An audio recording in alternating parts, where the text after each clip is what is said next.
Hey guys, it's Kevin, my review for Extremely Wicked, Shockingly Evil, and Vile. And what this film is essentially about is, of course, we center on the true story of Ted Bundy, but we actually don't focus on Ted Bundy. Instead, we focus on his longtime lover, Liz. Liz was someone who was in a relationship with Bundy. These two did, in fact, get married. They had this loving relationship, but then he started to get accused of certain things. He was in jail, and all of that time, Liz was very blind to what he was actually doing, but over the years, she starts to piece together what might be actually going on and starts to face the fact that this seemingly perfect guy might actually have a much darker complex to him, and that's really all I'm going to say.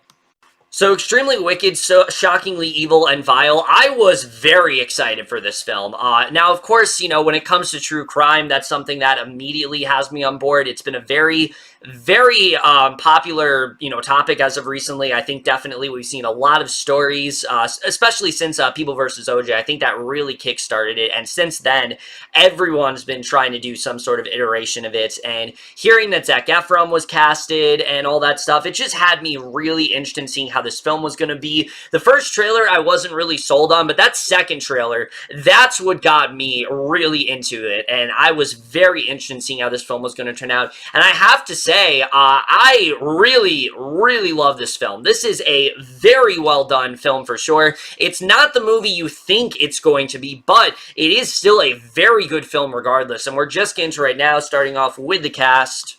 And easily, that's one of the best things about this movie. The entire cast here did just such a great job. I will say right now, out of everyone, though, Zac Efron is absolutely the standout. And this is, without a doubt, the best performance of his career. And I've been saying this for a long time. Zac Efron is not just some pretty boy that is in, very typical roles. The problem is he's been playing a lot of the same roles pretty much since Neighbors. And I'm glad to see that finally here he's doing something a lot different than that.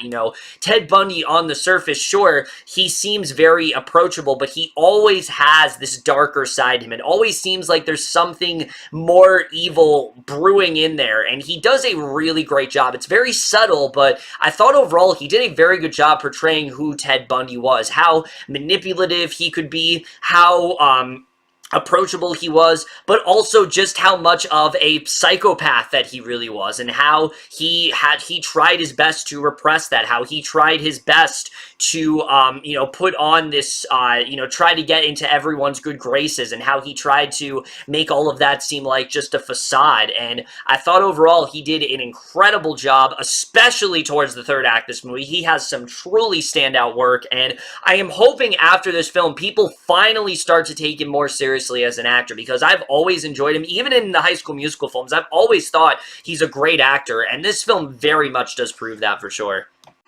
But someone who I do not think is getting enough credit is Lily Collins as Liz, who I think as well gives some of the best performance I've seen from her. Maybe not the best, but it's definitely one of her best. And what I really love about the Liz character is that she is us. She is someone who at first is very susceptible to what Ted Bundy is doing. She seems to be fully into the idea of them having this future together. It seems to be working for her, but there's always those moments where she starts to realize maybe something isn't right, but you see that she's someone that is very loyal. She's very dedicated to him. She wants to believe that what he's saying to her is true, but unfortunately, she does eventually have to face the facts, and I think she did some really great work there. I really love the performance that she gave. It was a tough one for sure, but I thought she did a really great job, and the chemistry between these two is really well done, even though you don't know if Ted is genuine with his feelings for Liz. You really do feel these two chemistry. You feel their romance, you feel how much Liz cares for him, and you feel what Ted is doing as well, and I thought overall they did such a great job with that. And as far as the rest of the cast goes, everyone else does a very good job. Scodelario is very good as this other woman in Bundy's life who he kind of starts this romantic relation with and is very much an ally for him throughout this entire case. John Malkovich was fantastic here. He's been very wasted in a lot of Netflix films lately, and I'm happy to say he has some great work in this film. He plays this judge that is very patient and very fair, but you can tell he is very serious with, you know, how he deals with Bundy, and I thought he did a very good job. Jim Parsons, I thought, was really good here. Haley Joel Osment had some great work. Really, the entire cast does a great job in this film, and I was very impressed by them here.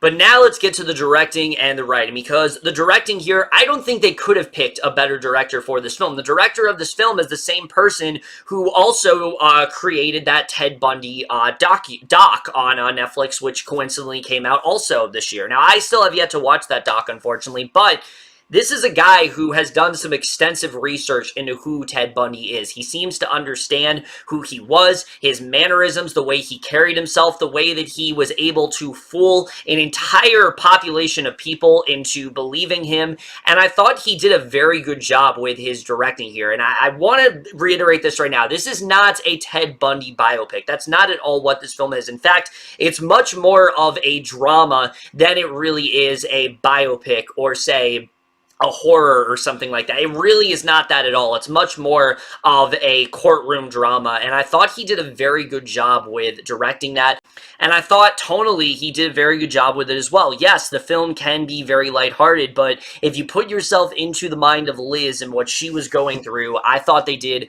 a very good job with that for sure, and I was very impressed with his directing throughout this entire film. The writing as well, I think, is really great here, and I can understand why some people might be disappointed by it, because again, aside from a few scenes here and there, we don't really see Ted Bundy the murderer. But again, that's because the entire film, you're basically viewing it as Liz, essentially. You're seeing Ted Bundy as the way Liz saw him until she no longer saw him as that. And I thought that was such a genius move, because again, that's how Bundy was so successful for a while. That's why a lot of people thought, no, he's not capable of this. There's no possible way that someone like that could do something so heinous. There's no way someone like that could do something this inhumane. And you realize that, of course, we now know that he could, but the film really is showing you how people were able to buy into it, how he was able to,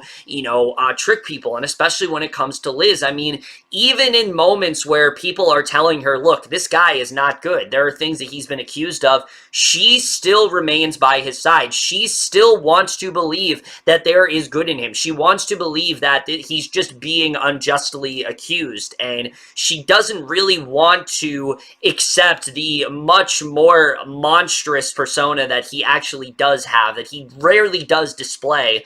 And I thought that it was very well written in that way. And when it comes to Bundy as well, they don't try to humanize him. I've heard a lot of people say that they're not trying to humanize him. Again, they're showing how he was. This Bundy was not someone who was socially awkward, and that was honestly one of his strengths. The reason why he was so good at what he did was because he was so approachable, was because he was so great to talk to, and he seemed like someone that wouldn't do these sort of things. But of course he did, and I thought the way they handled the darker aspects of him are really well done. You don't see it a lot, but you definitely do see it. There are key moments in the film where you can see, oh yeah, this guy's a murderer, this guy's a psychopath, this guy, there is just something that is completely off about him, and I thought they did a very good job with that for sure. And I can understand why some people might be thrown off by it, because it's not the biopic that you're expecting, but I thought it made a lot of sense for the type of story that they're trying to tell, and I really did love where they ended up going with it. So again, the writing I thought was very strong here. And I was overall very impressed by it. The cinematography also is really great here. You really do feel like you're in the 60s and the 70s, and I think that sort of aesthetic really does loom all over the entire film. The costume design and things like that, all of that is really well executed for sure. And the cinematography in general, like the casting of all of these actors were spot on. I mean, they showed a clip of Ted Bundy at the end of this movie. Like, you actually do get to see the real court cases that he was in, and it's almost spot on. Like, the way they got that down and the way they were able to completely replicate it is remarkable, and I love what they did with the set design here. It was very well done for sure. The score, I thought, was definitely really great. It is minimal, but when it's used, it definitely is really well applied, and the 70s music also is a very nice touch here. And the editing, I will say there are points of this movie where it does feel like it is rapidly skipping ahead, and it does feel like there are quite a few parts that could have filled in the gaps a little bit more, and that really leads me to my only real complaint with the film is, as much as you do care for Liz, they do kind of rush the beginning of their relationship. It's like they meet up and all of a sudden they're in a relationship. All of a sudden he's taking care of her daughter. All of a sudden they're now talking about getting married, and it really does feel like a rush. And again, because you're seeing it through the perspective of Liz, you can understand why they're doing that, but I would have wanted at least maybe 10 more minutes dedicated to seeing them as a loving, happy couple, and then get to the downfall that, then get to who Bundy actually really was and what he was actually hiding from her. And I thought, that would have maybe benefited a little more. Also, a lot of these side characters, they are fairly underwritten. It really is only Liz, Bundy, I'd say the judge, and also Kaya Scodelario's character. They feel the most well fleshed out. A lot of the other characters do feel kind of underwritten here. But again, it's not about them. It really is about these two. It's about the way, the relationship that they had. It's about the whole idea of reality versus perception, how much this eventually, what this did to Liz, what this made her realize, and I thought they did a very good job with that. And again, I do want to reiterate, for some people, this is probably the most disappointing thing about the entire movie, but for me, it made a lot of sense. You don't really get a lot of killing scenes. This is not The House That Jack Built. This is not American Psycho. There is one killing scene, and it made a lot of sense considering the story they're trying to tell. I thought it made sense why we don't see him kill, why we don't really get to see it, because again, that's not how Liz viewed him at first. That's not how Liz saw him. She saw him as someone who was innocent. She saw him as someone who was unjustly accused, and again, she had to deal with that reality versus perception sort of debacle throughout the entire film. Is this future that she has with him, is that real, or is that completely superficial? Are the things that he is being accused of, is that stuff that he has thought of doing to her? Are the thing, is the relationship that these two have had, are the things that he said to her, does he actually care about her, or is it just him, again, just putting on an act, and he eventually intends to do something far more violent? I mean, these are very, very complicated questions, and these are things that Liz does have to deal with in the film, and I thought all of that was so well written for sure. I really love the way that was done.